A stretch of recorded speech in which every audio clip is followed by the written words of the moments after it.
trong pro vocal ពីបែបនេះ ពេលស្គាល់គ្នាដំបូងបងនឹងអូនគ្រាន់តែជាមិត្តលុះពេលស្គាល់ចិនដិនយើងប្រូពីមិនទៅជាស្នេហា ទៅកាន់បែបនេះមែនអត់ ពេលស្គាល់គ្នាដំបូងបងនឹងអូនគ្រាន់តែជាមិត្ត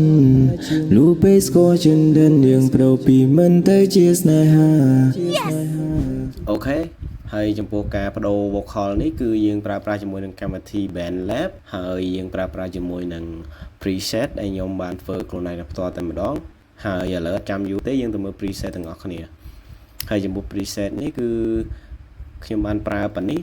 គឺដំបូងគេបំផុតដែលយើងត្រូវធ្វើជាមួយនឹង preset គឺយើងត្រូវធ្វើជាមួយនឹង EQ ហើយ EQ គឺអ្នកទាំងអស់គ្នាដាក់បែបនេះដូចខ្ញុំមក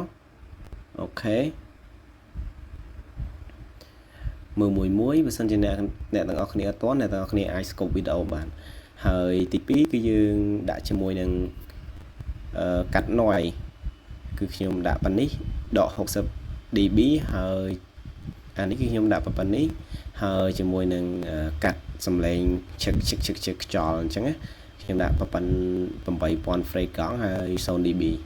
ហើយយើងថែមជាមួយនឹង filter echo ដើម្បីឲ្យឡងកតុយនៅពេលដែលយើងច្រៀងដោយបែបនេះអូខេអាហ្នឹងគេហៅថា echo ហើយចំពោះអានេះគឺសម្រាប់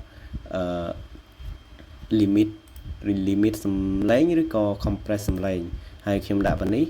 ចំពោះ gain ខ្ញុំដាក់70ហើយចំពោះនេះគឺខ្ញុំដាក់55ហើយបន្តមកទៀតគឺខ្ញុំដាក់ជាមួយនឹង vintage limiter គឺដូចអានេះដែរអញ្ចឹងប៉ុន្តែខ្ញុំដាក់ limit វាមួយទៀតកុំឲ្យវា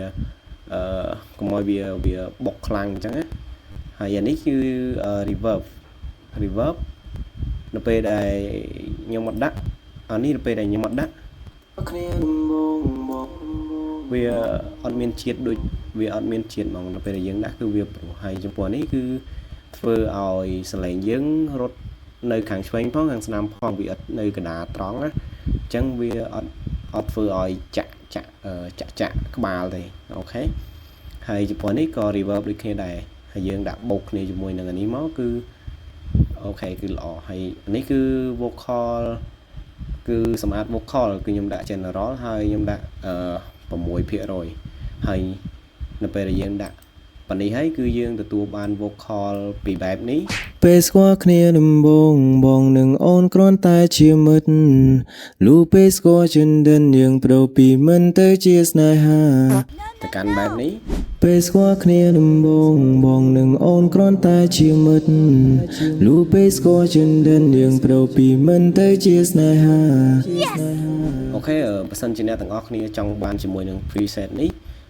អ្នកទាំងអស់គ្នាអាចតាក់ទងមកកាន់ Telegram របស់ខ្ញុំដាក់នៅលើវីដេអូនឹងបាន